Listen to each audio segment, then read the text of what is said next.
Jamil, you're laughing, but do you know how ghetto that would be? You gotta put the damn president out. But this president has been ghetto shit right eviction. What do you see as the biggest challenges for Joe Biden and Kamala Harris with this election, like leading into it? What are some of the challenges you think they'll face in trying to defeat an incumbent?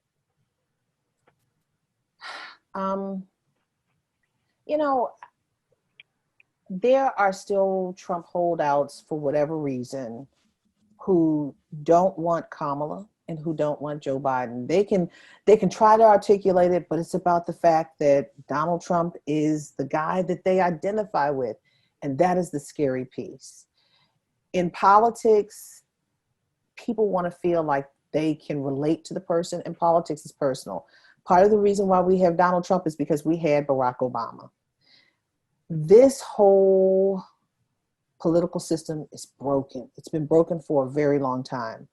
And it's broken because so many people feel that they're not touched by government, that government does not see them. I am not seen by government. I am not heard by government. And Barack Obama won by hope and change. People knew, black and white, all people knew that the system was broken, particularly as we were going into recession with George W. Bush. We were in this financially costly and physically costly war. And people said enough was enough. But then you see this black man that a lot of people still couldn't wrap their head around running the nation. So you go to a polar opposite, Donald Trump. For Barack Obama, race and politics will always follow him. And then you had someone who brought another part of change for the forgotten man. The challenge for Joe Biden is to bring all people under this umbrella. And the question is, and those who particularly are angry about Barack Obama still, and they're still calling his name. How do you do that when you have a black face on your ticket and you were mad?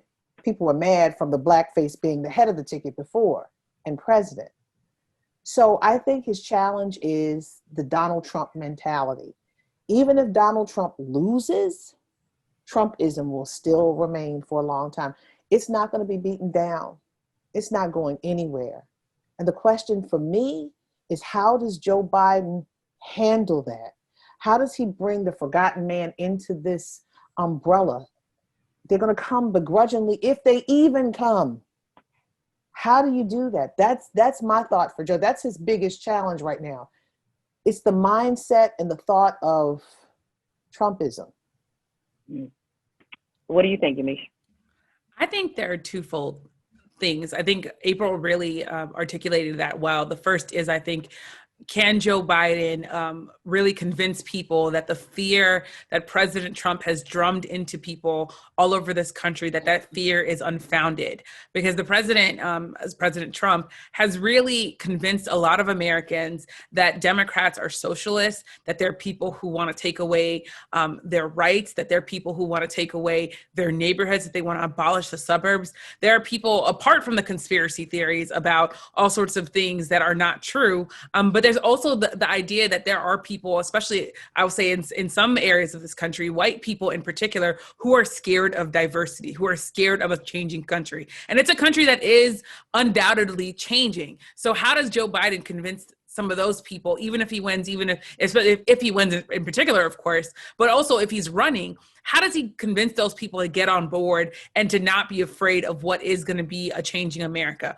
The second thing I think that's going to be a big challenge is the actual process of voting. There are so many people who are already trying to vote, who are already saying their vote is trying to be suppressed. Republicans, based on the courts, have learned how to target people with surgical, African Americans in particular, with surgical precision, one judge said in North Carolina. So Republicans are better at suppressing the vote. That's not, I don't think that's an opinion. I think that's objectively true. No, that Republicans have had the issues. They are the ones who have had the issues with redistricting, with targeting people. So there are polling places that are closing. People are going to be mail-in voting at record numbers this year. The president is the one who is controlling. President Trump is the one in control of the postal post office service. So I think that there's a real issue there when it comes to, can people vote fairly, and can Joe Biden, through whatever levers he can pull, can he make it so that he is allowing the people who are supporting him to feel confident in the vote and to show up, if they can't vote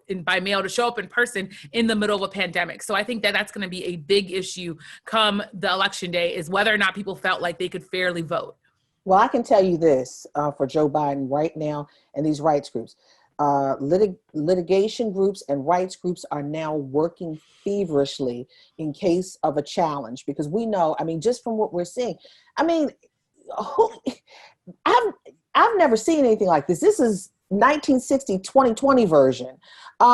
People are putting fake ballot boxes in happened here in California. Right, in California, in Black communities. And what you have to do is you have to be an advocate for your ballot to make sure your ballot is where it's supposed to be. Because, and then the post office, who would have thought that the post office, the U.S. Postal Office, where we send Granny her Christmas card, or we get our little gifts for Christmas gifts or whatever, they are now the piece that that is causing the problem. They have stolen the mailboxes off the corners and broken up the sorting machines. This is ridiculous. But at the end of the day, let's watch how Joe Biden handles this, because we understand he has got a power-packed group of litigants, as well as civil rights organizations that are ready to fight for this, because it's let's just call it what it is. It's not fair now.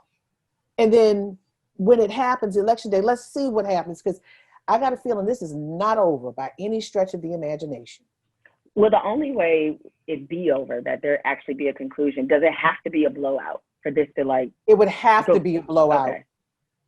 It would have to be. The president's been clear that he feels like if he doesn't win re-election, that the election is rigged. And he's been very clear that he wants to put a Supreme Court justice on the Supreme Court to rule in his favor if there is an election challenge. So President Trump is thinking of the Supreme Court as his backup plan. Again, objective, not just opinion. So in some ways, it's going to be very interesting to see what happens on election day and the days and possibly weeks and months after. It'll be interesting. You expect a challenge. I say, do you guys expect a challenge, even if it is a blowout? It doesn't matter.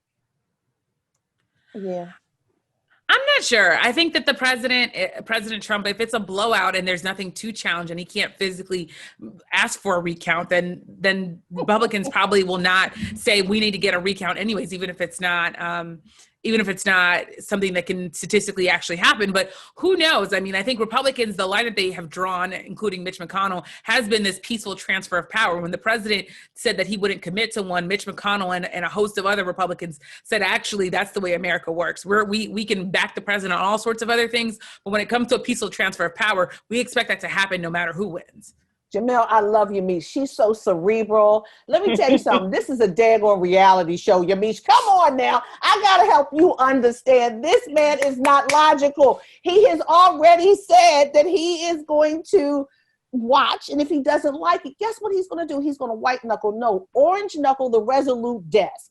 But let me say this. On January 20th, when there is a split screen of Joe Biden taking the oath of office and the troops going in, or whatever happens on the other side, because Donald Trump is not going to go to the oath. You know that, to the swearing in ceremony. You know that. Let's call that right there. But what's going to happen is that, because I'm already producing this picture, because I believe it's going to happen, this movie. I just see it. I see it because we know this man. He's very theatrical. So what's going to happen is he's not going to leave. I talked to Bill Clinton. Bill Clinton said, yeah, he's going to sandbag the place. He's going to sandbag the White House. Bill Clinton said this on my IG Live. He had me laughing. Hillary Clinton said, yeah, and I told Joe Biden not to concede. This is going to be reality show to the nth degree. But I talked to Eric Holder last week, former U.S. Attorney General, and I said, what's going to happen? He said, look, it's not going to be any drama. He said, because the peaceful transfer of power will happen. He said, once Joe Biden, if he is elected president on January 20th, all the codes go to Joe Biden. Trump can't hold on to that. And if he's staying in the White House, troops will just get him out. Joe Biden will officially be president. So, Jemele, you're laughing, but do you know how ghetto that would be? You gotta put the damn president out. But this president has been ghetto shit right eviction from this is the biggest public housing. He will be evicted from public housing. Donald Trump. Look, he's the one that got multiple baby mamas and living on the government. So boom, it just goes right into I didn't say right that. into character. But see, Yamiche is being very esteemed and cerebral. But Yamiche, we have gone to a whole nother level with this. And he already said there's not going to be a peaceful transition of power. So I'm gaming it out. I've talked to a former president, somebody that he went up against, former President Clinton, former Secretary of State Hillary Clinton. I've even talked to Attorney General. But Donald Trump is holding on. He's going to be holding on to the resolute desk. And I'm... So hood. So hood, of course. Yamiche, I love her. Look at her. She's like, I'm sitting here. She's like, please don't let this happen. She's like, I already she's like, why y'all making this? I will be watching PBS. I want to see her face when I'm be looking just like this. Right, like what y'all want me to say? I mean, he ain't going. I don't know what to tell y'all. He got to get put out. It's just what it is. At this point, you got to laugh to keep from crying because we've never seen anything like this. The founding fathers never imagined April Ryan or Yamiche being at the White House reporting, and nor did they imagine Barack Obama, especially Donald John Trump. End of story. Yeah. I mean, I will say this. Oh, God.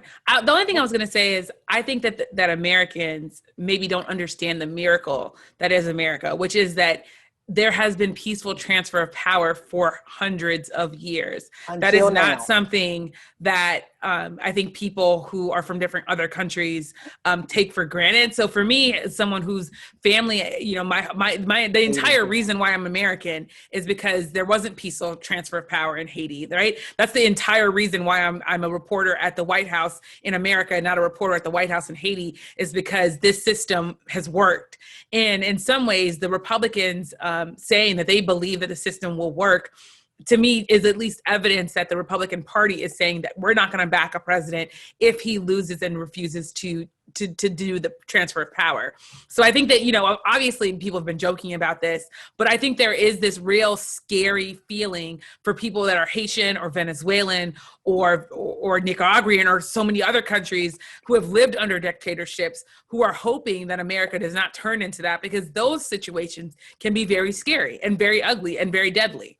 That's a very good point. You're absolutely right. And I didn't think of it as that, but you are absolutely, but we have caught what he is doing. The rule of law has been broken. This president is a mini dictator. And by God, if he wins the election, rule of law will be out of the window. Congress will not, checks and balances will no longer be there. It will be his will, period. But at the end of the day, you laugh to keep from crying. But this president has said this, and I hate to say it. As a reporter, we've heard the Republicans saying different things before, but they always do his bidding. They have enabled him. So we just have to watch this play out. And for the sake of history and for our democracy, I pray that he acts like a statesman, a head of state. That's a good one. I do. He's but never acted that way. Right, but it's sad that you have to ask the former U.S. Attorney General, who thinks that Bill Barr should be behind bars, and a former president and a former Secretary of State and other people. We are not making this up. This president has said it over and over again. So end of story. Before we get to the fun questions, which will be quick, I want to ask both of you. So April, you said earlier that Trumpism is here to stay. Whether he is reelected or not, it feels like the way presidents are covered have permanently changed, with this president in particular. So I'd love to get some thoughts from you both about how you think Trump has changed media coverage of the president. April, we can go ahead as somebody who has the history book behind her, or the history of covering several presidents. Yes, several. I don't go through the whole the whole 100. You ain't years. So the 100 some odd years of reporting covering the White House. No, for the four presidents for the last 23 years, what has happened, what I've seen is the fact that when we lose ground, we don't gain it back.